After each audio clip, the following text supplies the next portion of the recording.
Hi everyone, how are you all doing? If this is the first time that you're watching my videos, thank you so much for being here. My name is Natalie.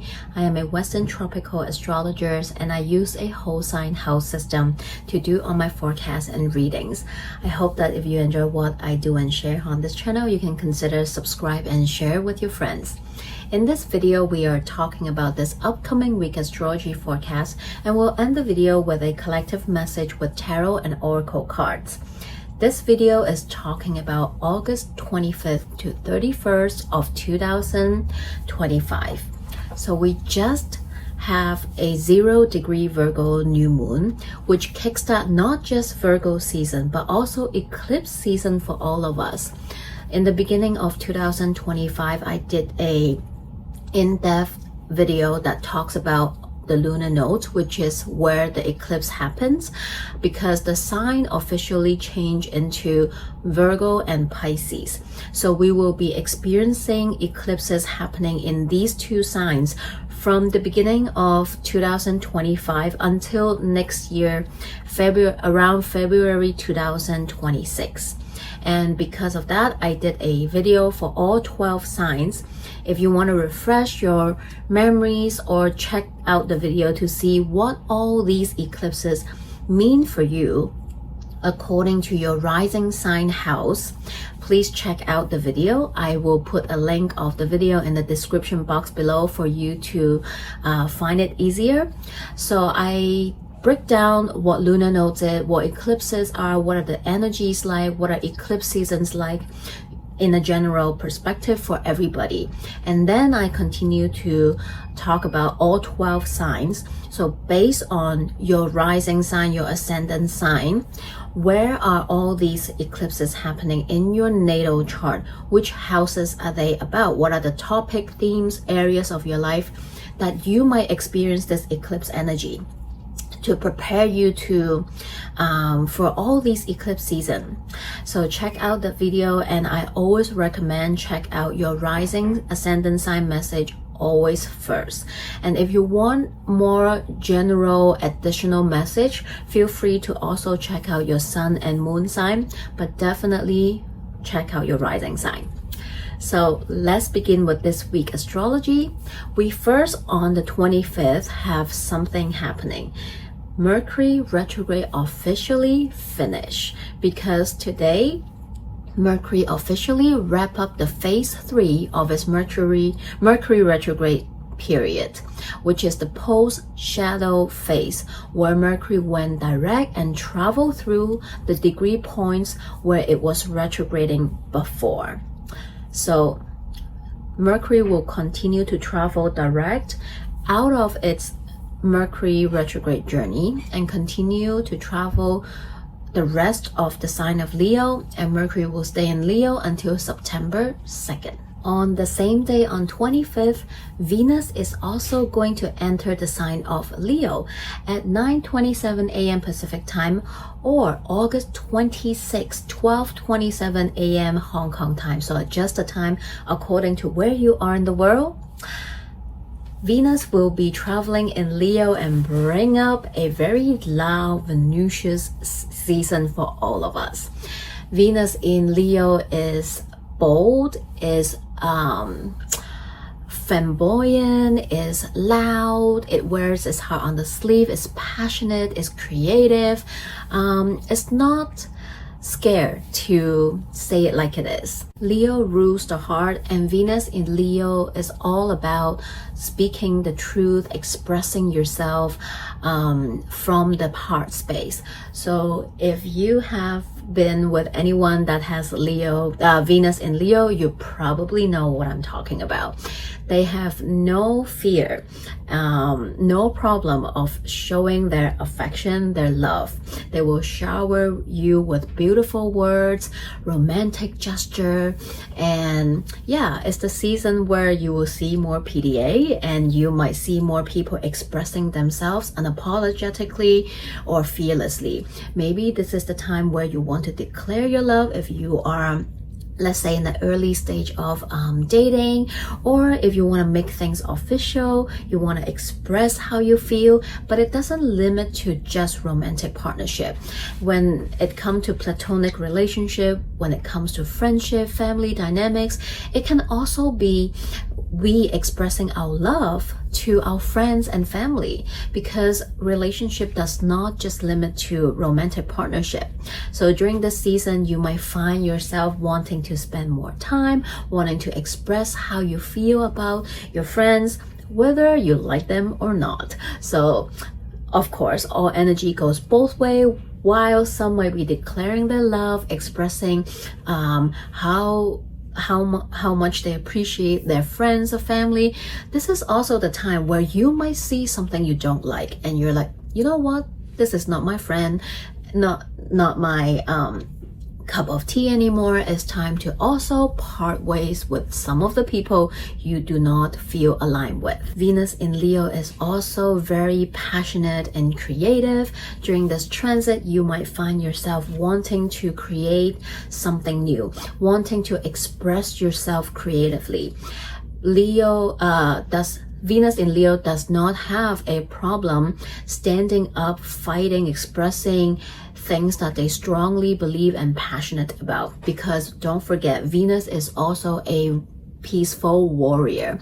So whatever course you believe in, whether this is you speaking up about certain truth, expressing yourself, standing up for yourself, or this is you speaking up for a collective cause. There's so much happening around the world. There's so many things we can speak up about and express our side of truth as well.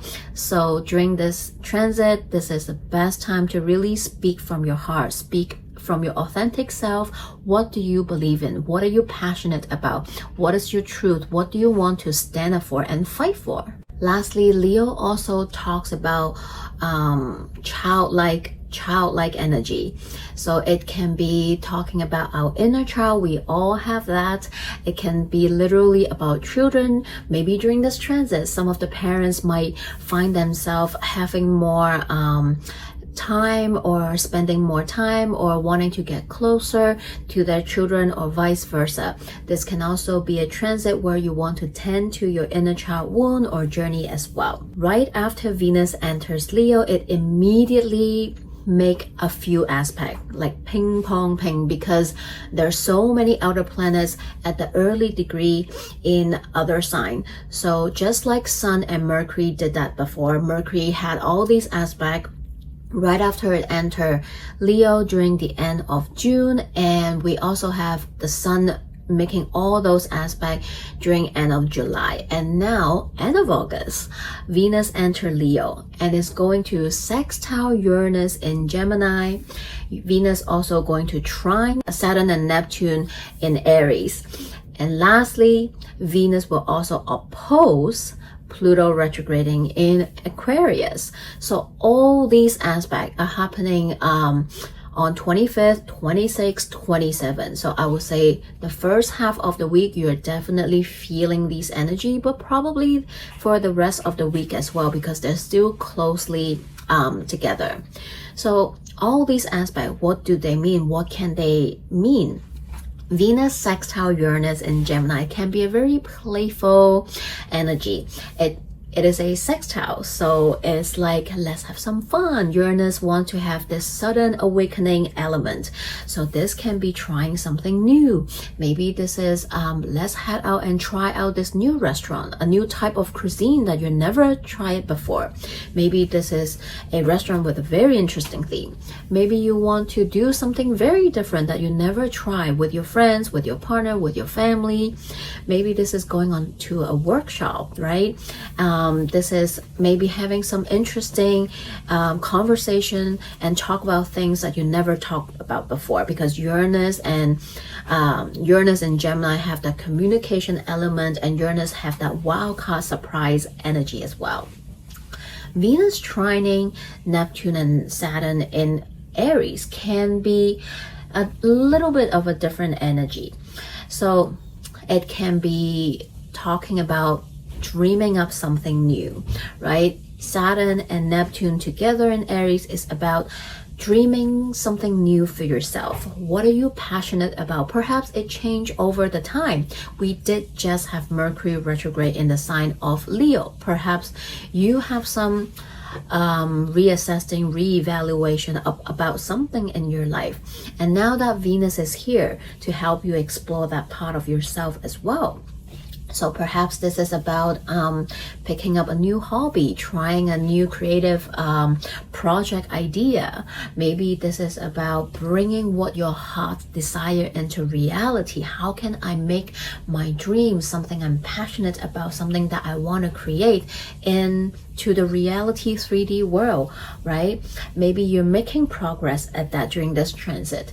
Maybe this is, for some of us, this is about having a dreamy date with someone close to your heart, or maybe this is about hanging out, having some intimate one-on-one with your friends. Lastly, the opposition with Pluto can be a little less fun, but this can definitely be very intimate and vulnerable as well, right? Venus opposing Pluto, it can be finding out secrets about your close people. Maybe this is you finding out something that you don't know about your partner, your family, your friends. And this is about digging deeper, right? Maybe the relationship is evolving and you're talking about some deep, dark secrets or the intimate sides of each other, right? Something that you won't tell people so easily. This is about opening up, being vulnerable. And this can perhaps help people to deepen their relationship, whether this is romantic, friendship, or family. This can also be bringing up someone's shadow.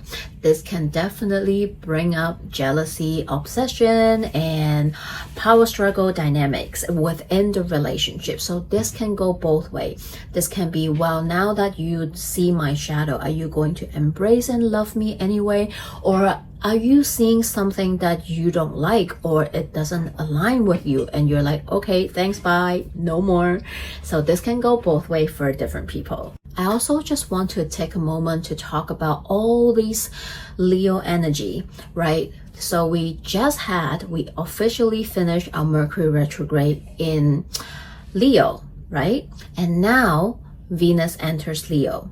But if you think back in 2023 summer, we had a epic Venus retrograde in the sign of Virgo and Leo. That was a crazy summer. Okay, it had a record of like more than 20 celebrity couples breaking up during that Venus retrograde. That was a really loud Venus retrograde. And I've also remember having conversation with some of the clients or my friends. They are also going through something related to all those Venusian topics during that summer as well. So you can also think back, because guess what? Our Leo house is really being magnified over the past couple of years. So 2023 summer, we have that Venus retrograde. And recently, last year during the fall, we have the Mars retrograde. And Mars was retrograding in the sign of Leo again. And it didn't officially end until this year's May. It was a long 8 months Mars retrograde. And now we just had a Mercury retrograde in Leo. So all three personal planets took turn to retrograde in your Leo house right from summer 2023 until now. And over the past couple of years, perhaps take a look and see which house is ruled by Leo. That house have been experiencing some changes and shift, perhaps even shakeups, perhaps some transformation. What is your Leo house about? What do they rule? Or maybe these are themes related to Leo, which can be your inner child wound. It can be about your creativity, maybe perhaps something that you're passionate about, humanitarian work that you believe in, different cause that you believe and want to stand up for, that you're passionate about, right? All these topics perhaps have been through some changes, shift, transformation. And guess what? next year we are going to have eclipses. Yes, eclipse will go into Leo, and we will experiencing more fated changes, transformation, beginnings and ending in that Leo house. So perhaps this is a good time to take and look which house is ruled by Leo, reflect on all those themes and topics I just talked to you about, because lo and behold, next year we are going to experiencing some more changes in that house. Lastly, one more aspect this week. August 28th, we have Uranus in Gemini, sextile Neptune retrograde in Aries at 1 degree. So this is quite lovely. I love that we have this aspect to wrap up the month of August, especially we are in eclipse season. So Uranus sextile Neptune can definitely be a seeding moment for a new dream. This is about you having that moment, having this new dream. Perhaps for some, this is a sudden hit, a sudden intuitive hit, divine download, or just revelation about certain dreams that perhaps you never had it before, but now you want to shift gear, change path. You have this new dream that you want to explore. This is a seeding moment, visualizing or seeing the potential of this new dream coming into reality for some of us. And this is something that perhaps you do not know how it will happen. Maybe this is about you suddenly feeling an interest in something that you've never done before. This new dream, you don't know how you're going to ground them into reality, how you can bring them into reality. But this is kind of having that trust and faith that eventually you will make it happen. And since Uranus and Neptune are both collective generational planets, they also call in a collective energy as well. This sextile can definitely be a lovely reminder to invite us to visualize and co-create our collective dream of collective healing and liberation for all. This can be a very powerful shift that awaken people's subconscious or our collective consciousness, right? Neptune often talks about compassion, right? And Uranus have that awakening energy element in it as well. We did have that Venus oppose Pluto aspect just before this. So having the two of them happening in this sequence, even though I don't want to put it out to the world, right? But it definitely can be Venus-Pluto opposition is going to bring up some perhaps hardship or not so good things in the world. But then because of that, this Uranus sextile Neptune is going to awaken even more people into what is really happening, awaken to the truth, the course that we should fight for collectively for all. I personally think it's pretty crazy that not all of us, but there are still many of us at this point with the genocide in Gaza and Sudan, Congo, and the wars in Ukraine, still don't know, still don't believe what is really happening, or feeling different types of way about speaking up and taking different kind of actions to help call in more peace and more compassion into the world. I really hope this aspect can manifest in the most loving, compassion way for all of us. So this is what is happening this week. Now let's take a look at our collective message. From the tarot cards, we have 5 of Cups, we have the Strength, Leo energy, and we have the Queen of Cups. So we have quite a lot of cups with all this Venus energy. I'm not surprised. I'm getting a couple different message here. So the first message coming in is perhaps some of us have been navigating through some intense emotions, or perhaps something not exactly sunshine and rainbow has been happening in your life, right? Perhaps this is a loss of a relationship, a breakup. It can also be a loss in friendship, right? Friendship breaking up.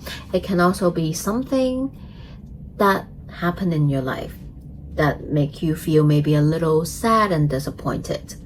But the card is here to encourage you, to let you know that yes, while the disappointment, the sadness, the rejection happen, but at the same time, even though you can't see it right now, but having that courage to take care and pour back into your cup, to embrace those emotions and allow yourself to move through them and heal from them, you will know that this experience or whatever that happened is actually teaching you something about yourself. You are actually going to gain a better, more loving relationship with yourself, and you will be able to connect the dot later on. When you look back and reflect, you'll be like, okay, I see why that has to happen. I now know what it's trying to teach me,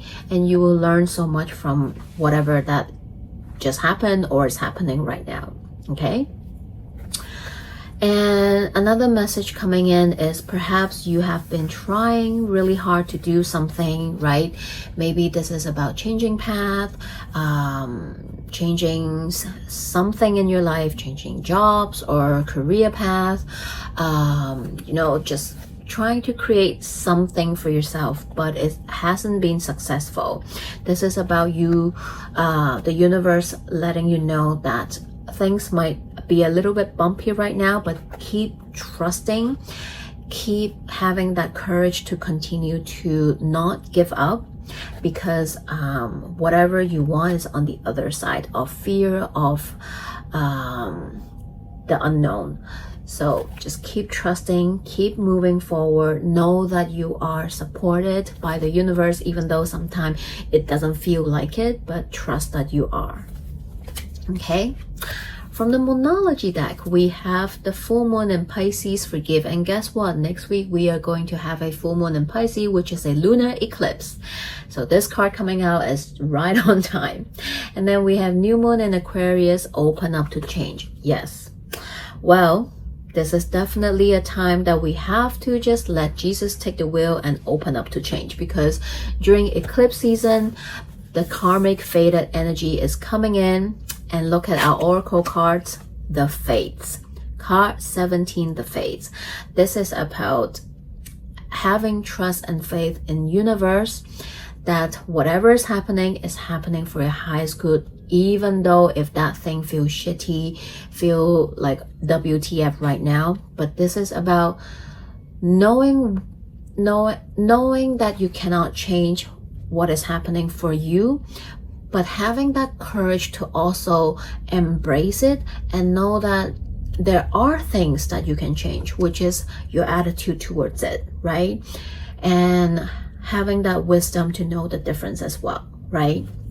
So I hope this message helped. I feel like the collective message is basically asking us to just step away, let the eclipse season take the wheel, let things happen, however they show up and happen for you is for your highest good, and have faith to know that universe has your back, right? So I hope some of the message in this video help you to move through the week. If you're interested, I offer all kinds of astrology consultation, tarot and akashic records reading, and distant Reiki energy healing sessions. Feel free to contact me. My email is in the description box below, or you can also follow me over on Instagram and contact me over there as well. In the meantime, take care and have a great week ahead. I'll see you next time. Bye.